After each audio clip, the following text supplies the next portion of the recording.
আসসালামু আলাইকুম। আপনারা সবাই কেমন আছেন? আলহামদুলিল্লাহ আমরা ভালো আছি। আজকে দেশি মুরগি রান্না করব সেহরির জন্যে। দেখেন, সেহরিতে আজকে দেশি মুরগির মাংস খাবো। এটা আজকে আলু আর টমেটো দিয়ে রান্না করব। কড়াইতে তেল দিয়ে দিছি আর এখানে একটু পেঁয়াজ ভেজে নিছি চপ বানানোর জন্যে। দিয়ে দেবো এলাচ, দারচিনি, তেজপাতা। আজকে আমি পেঁয়াজ পেস্ট করে দিচ্ছি। ভালো ভেজে দেখেন, পেঁয়াজটা ভেজে নিচ্ছি আর এখন দিয়ে দেবো আদা রসুন পেস্ট। এটা দিয়ে একটু ভালো মতো ভেজে নিচ্ছি।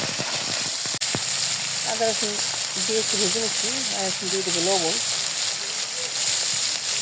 হলুদের গুঁড়া আর দিয়ে দেবো মরিচের গুঁড়া। যে যেরকম ঝাল খান সেরকম দিবেন। আর আমি দিয়ে দেবো ধনিয়ার গুঁড়া দিয়ে ভালো মতো ভেজে মশলাটা ভালো মতো একটু কষাই নেব। দেখেন যে মশলাটা ভালো মতো কষানো শেষ, একদম তেল উঠে গেছে। আর এখন আমি যে মাংসটা দিয়ে দিই, মাংসটা দিয়ে ভালো মতো কষাই নেব। কোনো পানি ব্যবহার করবো না। আজকে আমি বাটা মশলা দিয়ে মাংস রান্না করলাম। সবসময় পেঁয়াজটা এমনি দিই, কিন্তু আজকে বাটা মশলাটা দিয়ে দেবো। দেখেন যে মাংসটা ভালো মতো কষানো শেষ আর একদম তেল উঠে গেছে। আর এর সাথে দিয়ে দেবো টমেটো আর আলু দিয়ে দেবো একসাথে।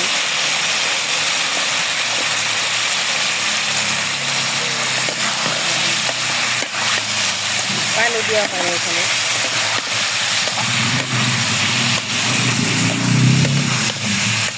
পানি ছাড়াই ভালো মতো কষা করবে বাটা মশলা।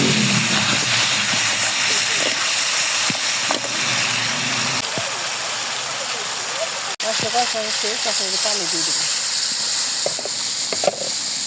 ঝোলটা দিয়ে ঢেকে দেবো।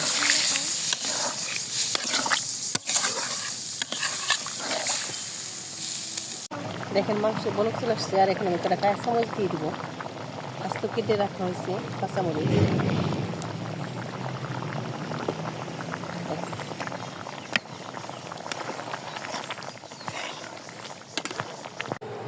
দেখেন এই যে মাংসটা রান্না শেষ, একদম তেল উঠে গেছে আর একটু ঝোল ঝোল রাখবো। এখন আমি যে জিরার গুঁড়াটা দিয়ে দিব। ভাজা জিরার গুঁড়াটা দিয়ে আমি একটু নামিয়ে নেব।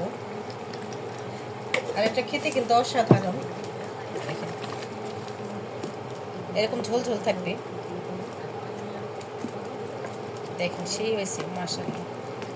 আজকে পেঁয়াজ পেস্ট দিয়ে রান্না করা হয়েছে। দেখেন সেই হয়েছে রান্নাটা। এখন আমি নামিয়ে নেব। আর এখানে ভিডিওটা শেষ।